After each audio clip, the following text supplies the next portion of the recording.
are actually going to lead our session this morning. And what we hope to do is provide you with an overview of the program improvement process for this year, to answer any questions that you might have, and then we'll move on from there. So we appreciate you being here. Thank you very much. And I will turn it over to our leaders this morning. Peggy and Angela, you guys, the floor is yours.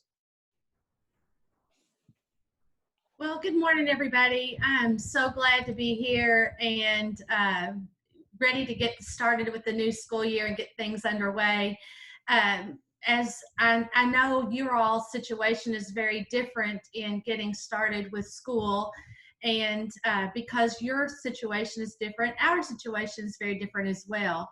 So Peggy and I kind of talked about it, and we realized that, you know, if you guys are having to change and do your school virtually, we are also going to have to change and make some opportunities for you guys so that we can monitor your programs safely while you're continuing to educate our kids safely. So we have a little PowerPoint for you, and we're going to talk a little bit about our two options for monitoring this year. For some programs who are offering face-to-face instruction, there will still be a face-to-face option for our monitoring visits. For those people who are conducting school virtually, that is also an option. And so we're going to spend a little bit of time talking about that today.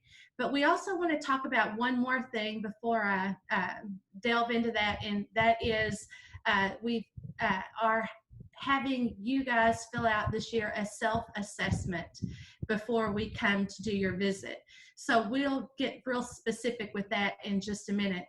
But Cindy, if you'll go ahead and start the PowerPoint, that will be great. And we'll start talking about what a virtual visit will look like.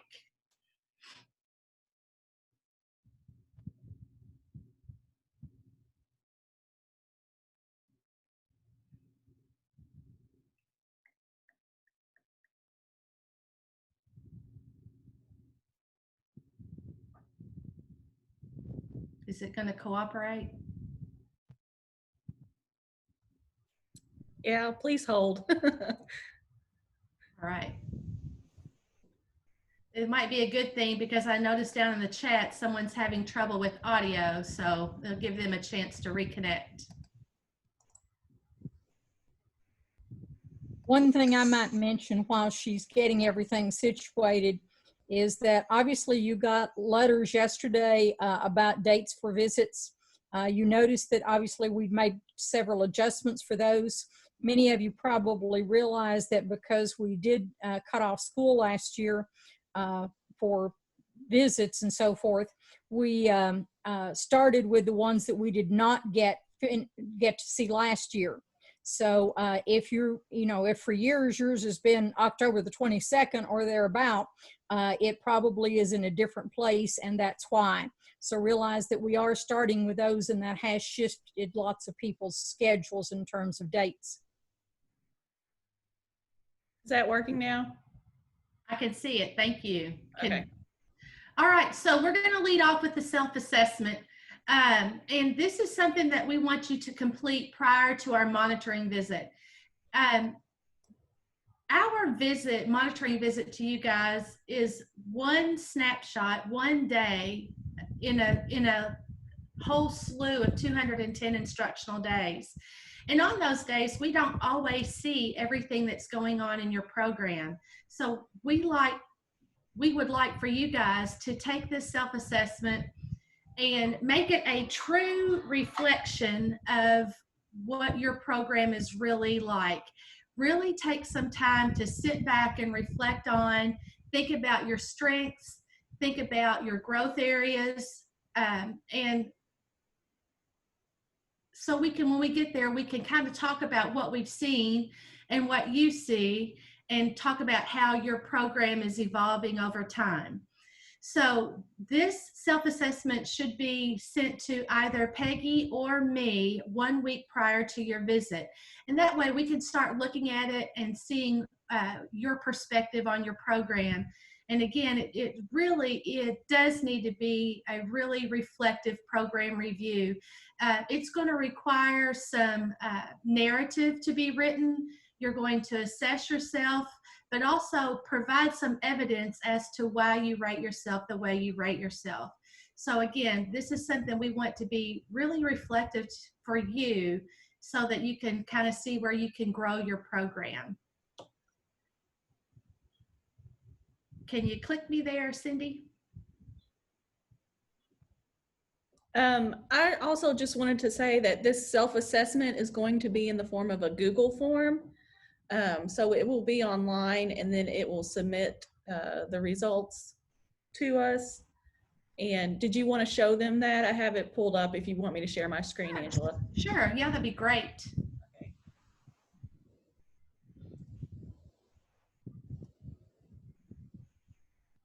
So this is what it will look like. You'll start out just filling it out. And you have to put something in to progress to the next slide.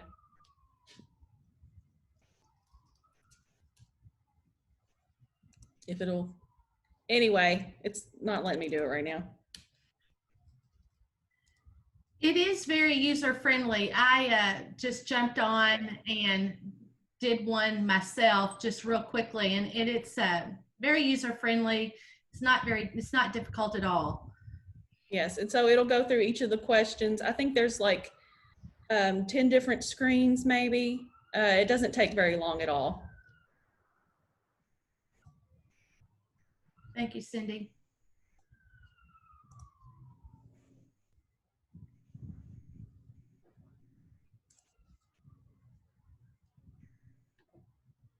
Okay, Peggy, you're going to do face-to-face?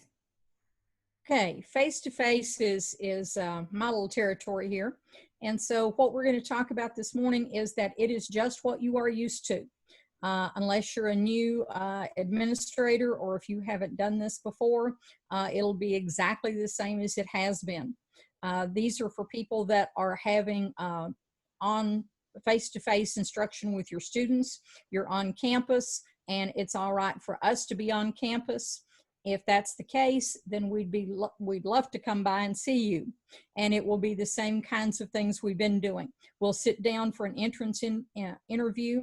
Normally that's done with the administrator. Very often they will share with us what's going on in their program, what kinds of things you're proud of, what kinds of things that you know are things that you need to work on, and just a frank discussion about your program and what's going on with it. At that time, we'll also do some interviews with people like the treatment program director, someone in that capacity, some of those other kinds of people that you have that are an integral part of your program. Those people would be interviewed at the same time. We'll do student interviews throughout the day, teacher interviews throughout the day, and of course, classroom observations, depending on, how many students, teachers, and classrooms you have as to how much of that we do, but the same principle as what we've been doing in the past.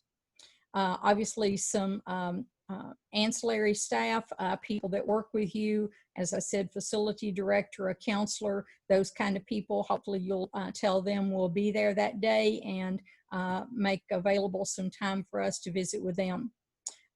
Review some documentation, and then visit with you at the end about what we've basically seen, what kinds of things you'll probably be hearing about, so that if you want to make any kind of comments or references to what we've seen to further help us understand what we've seen, then that would come out in the exit interview. Let me talk just a minute about documentation, and Cindy or Angie may talk more about this as well. But we would like to go as much as possible this year to some sort of not hard copies of documentation.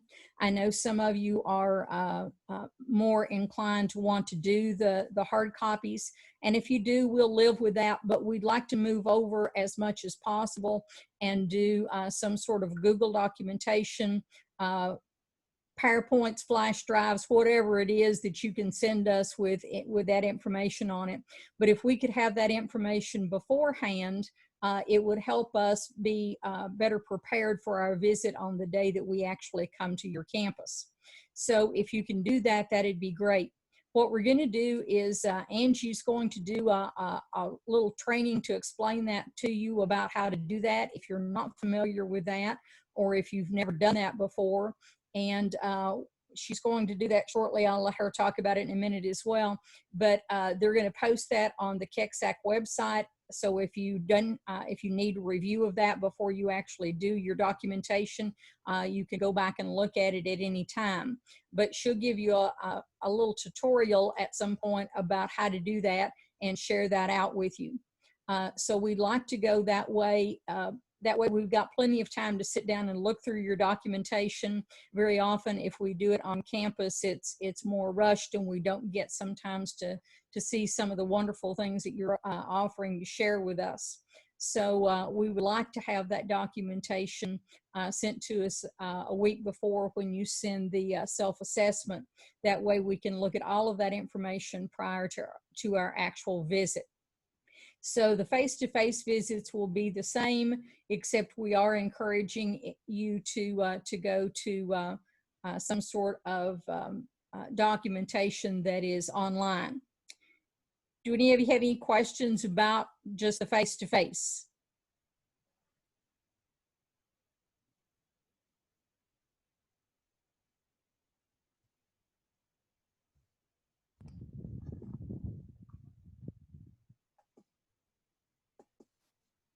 Okay, if we've got no questions, then I'll leave it to Angie to talk about the next slide.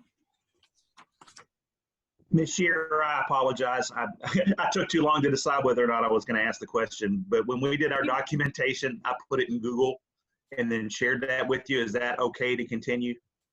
Yes, that's exactly what we'd like. And many of you all are already doing that. But I've got several people that are still, and I'm sure Cindy does too, that are still doing hard copies. And it just takes us so long to go through it there that obviously it would be easier for us if you could send it to us prior to our showing up. But if you can't, then, you know, we understand. Technology is not my best suit, so I can get with that as well. Thank you, ma'am. Thanks, Eric. Yes, ma'am. Okay, on those people that are doing virtual learning, or we're into the non-traditional, we're not having face-to-face instruction, things are going to look very different. Again, Peggy just talked a little bit about the documentation, and I will be doing a tutorial on how to set that up as a Google Doc that can be shared through Google Drive. It is really not that difficult, and you will find that it's easier from year to year to just kind of recreate the document, but you already have a template there, so it makes it much easier in the long run. The first year is kind of a booger, but after that it's much better. Also, just while we're talking about documentation, there are in our documentation places where you can use the same thing in several different locations. And that's okay, but let's try not to use the same thing in 14 different locations. You know, let's broaden that out just a little bit. I found that a lot of people say, oh, well, this mission statement will work in blah, blah, blah, blah. And that's okay to use it more than once, but try not to overdo that, because we want to see all of the good things you guys are doing. So don't limit yourself to just a few things. Now, interviews, we will still conduct interviews, but as you might have guessed, it will be via Zoom. So as Peggy was talking about all of those interviews we would do in a traditional visit, we'll still be doing those, but we'll be doing them via Zoom. So the entrance interview, we'll interview students, teachers, support staff, treatment director, counselor, facility director, all of those via Zoom. And Peggy and I are going to probably have to rely on you as school administrators to help us get times arranged for those. you know your program better than we do, and you all have a better idea of what time frames those people are available. So we'll probably reach out to you ahead of the visit and talk a little bit about what times are going to work. And then as we send the Zoom invitation, then we'll all kind of be on the same page, and we can not have to maybe scramble and redo so much. So those Zoom interviews are going to be different, but that's the best way that we can still get all the information we need from all of the students, staff, and everyone. The one thing we'll miss if we go virtually is the classroom observations, and I hate that, because I absolutely love seeing what's going on in class. I miss class, I miss kids, I miss teaching, and I love that portion of our visits. But if we are doing a virtual visit, that's not going to be possible. So that's going to be the one big difference in between the virtual monitoring visit and the face-to-face monitoring visit. Any questions about any of this virtual monitoring visit information? I have one question. Sure. On here on the supporting documents, it does state Safe Schools Assessment. Are you all referring to the ones that is done through the SRO's organization, or the one completed by the Center for School Safety? They're two different ones. I don't know for sure which one of those. I can get with Dr. Nolan and see and get back with you. Okay. My thought on would be that different schools will have different things. I'm sure that everybody hasn't had a program developed by an SRO or by Dr. John Akers. John Akers, could think of his name, of Dr. Akers. But whatever you have that is appropriate for your school, and different facilities will have different kinds of documentation for that. So either or would be fine as far as I'm concerned. Okay, we just had our first one by the Marshall Yes. had completed and came to our school. They have a group that are coming in and evaluate your school, and it looks a lot different from what John Akers' organization does when they come in. Theirs is more about culture, and this is more about safety. So they're two different ones. We've had them both. I kind of didn't know which one that they wanted because it is listed as one of the supporting documents. Either or would be fine, or if you have both, that would be fine as well. I'm sure lots of people haven't had both of them done, and a matter of fact, some people may not have either. They may rely on other parts of safety to fit that little slot. So that's a good question, Ellen.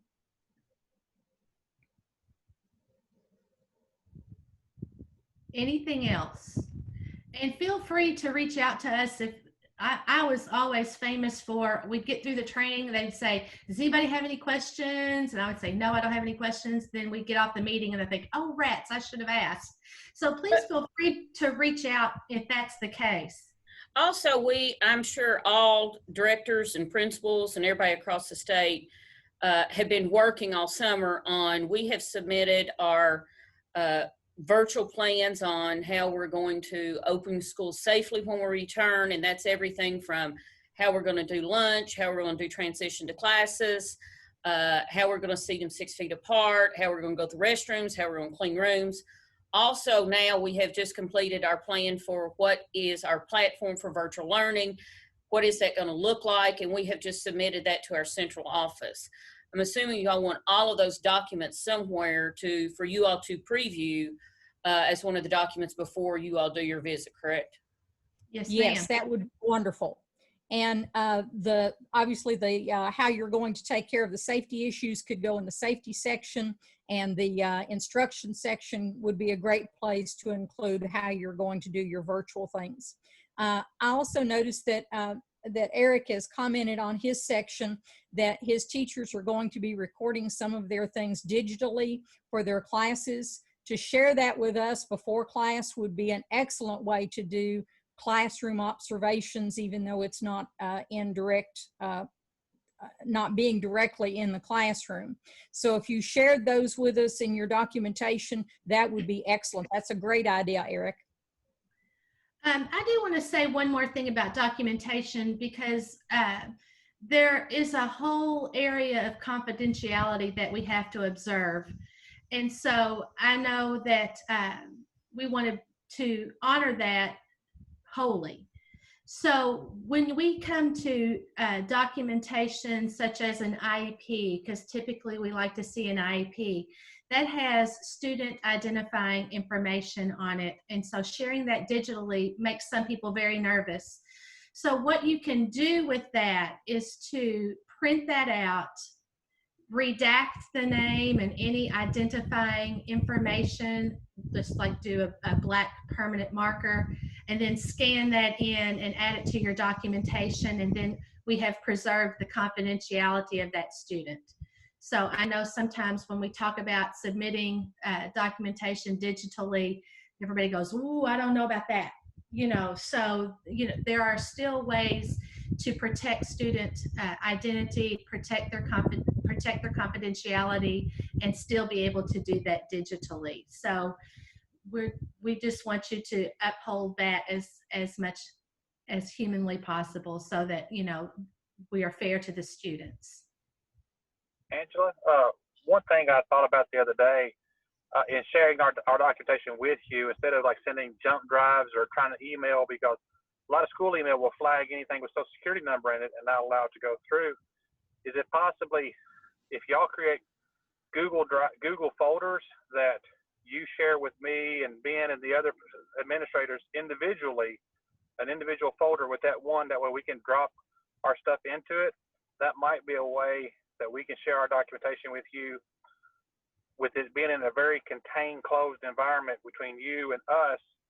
And then as soon as they're done with that, we can delete everything out of there or whatnot. I don't know if that's 100% accurate how I described it, but that's how I think it works.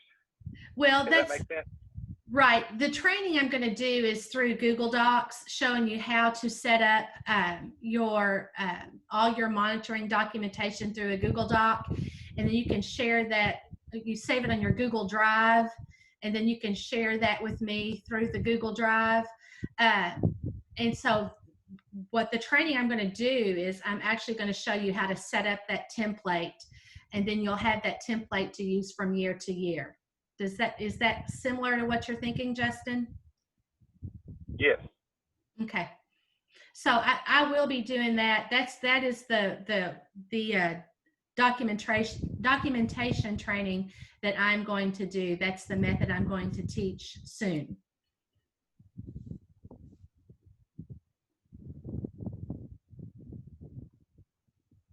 Are there any other questions?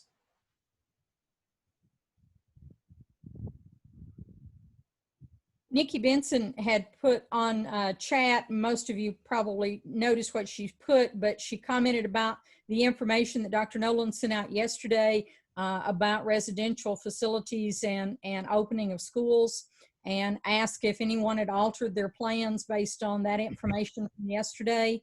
Does anyone want to address or say anything about that? I know that opening schools has been quite an ordeal for all of you. If I can jump in on that, Peggy and Nikki, thank you for that question.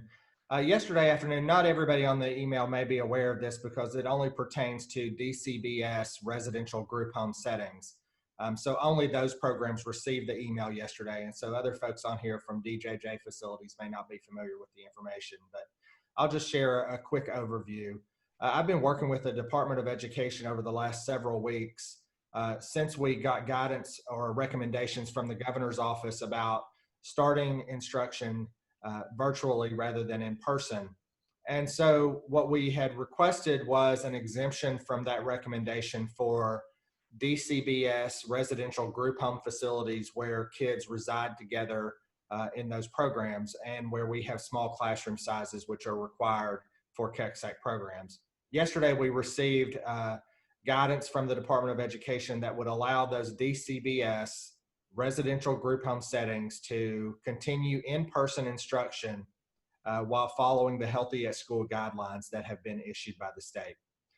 So those were, I shared that out with our DCBS residential group home folks yesterday and asked that their local school districts work with those private child care agencies to develop a plan for if they want to go back in person. It is not a mandate that they go back in person, but it certainly opens the door to in-person instruction for those very small residential group home facilities.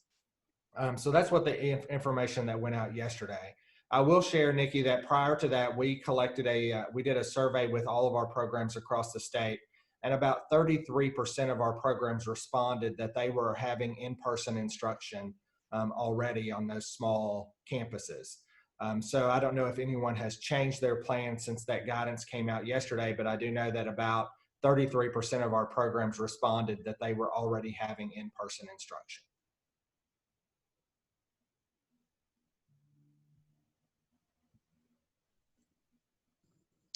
This is Nikki. Can you hear me? Hello. Thank Yes. you for that clarification. We just, started entering into a conversation this morning with both our local school district and with my residential facility. So of those 33%, do you know if they went back at full capacity or if they're doing like a AB schedule? Do you have any idea? Or are they just Sure. making sure they follow the guidelines?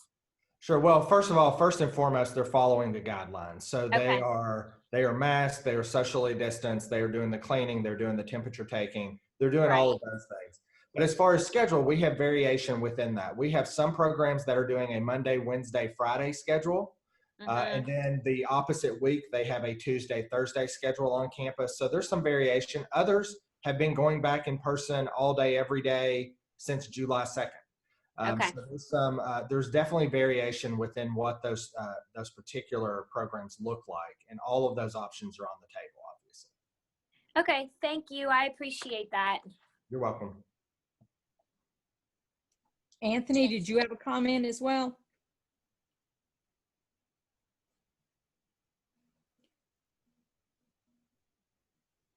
Anthony, did you have a comment? No, I didn't have one. I'm good. Because we haven't started back. We're still online. DJJ's hasn't made a full decision yet.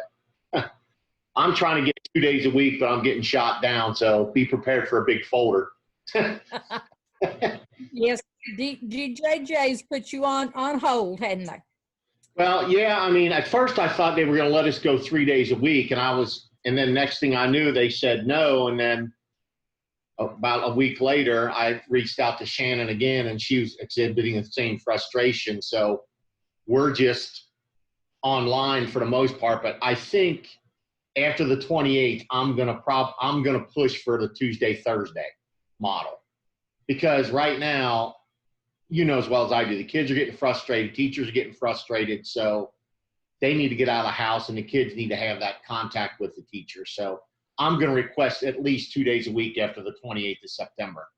Worst they can do is tell me no. That's true. So cross your fingers, and that way I'll be able to at least have 2 days where Angie can come up and at least see what we're doing, as opposed to going blind on paperwork in March. That's true. Thanks, So, Anthony. You're welcome.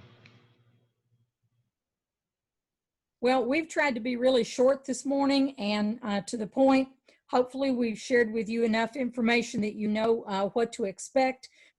We wanted to just put out a little information so that you know what was coming up. We also know that things will change during the school year, so that, if you're starting off virtual, but your visit is not till February, then by February, hopefully you'll be back in person, and this will be a moot point. But we did want to throw it out there for those of you that we are visiting early, so that you be prepared and have some information about what to expect when we do show up virtually with you on those dates that we've assigned you. Does anyone have any other questions or concerns?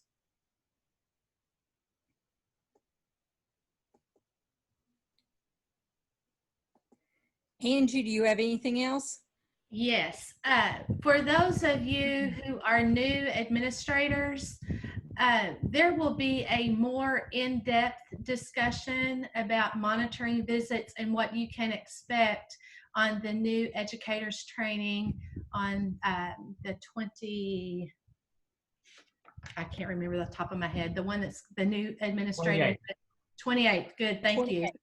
That training will have a more in-depth look at what that monitoring visit will look like and has some other points of interest for you.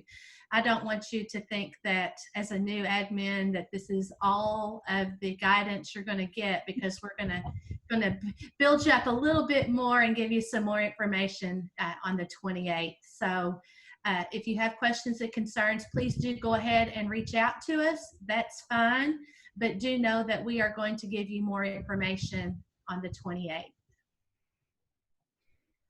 And to piggyback on what Angie just said, obviously, if you have questions anytime during the year, you know, just give us a call or give us an email and we'll try our best to find you an answer. Somebody out there has figured out how to do something that maybe we can share with you. So if you have questions or concerns or problems, this is all new territory for a lot of us. I know we've started in the spring, but opening new school, you've got new students, and hopefully we'll be going back to in-person before too long, at least. So good luck with what you're doing. And if there's anything else we can do for you, please let us know. Ronnie, Angie, do you all have anything else? I just want to say thank you to everybody for being here, and we look forward to a great school year and can't wait to see you all hit the ground running. We know many of you are already, and so if we can do anything to support you, please always let us know. We're here for you, and can't wait to see what happens this year. Thanks everybody for being here. We also have this recorded, and it will be archived in our office and available for distribution later as we get closer to your monitoring visit. So if you are scheduled not till October and maybe you're thinking, well, this isn't as relevant right now, we will share this document back out with you in this presentation so you have that again prior to your visit. So we appreciate you being here. Thank you, Angie and Peggy, for putting this together, and we will see you all soon. Thanks, hey, everybody. Ronnie, I just want to add one thing. Sure. I just want to remind everybody, since all our school admins are here, that KECSAC is on September 11th, and that will be a Zoom meeting. That's it. Thank you, everybody. Thanks, guys.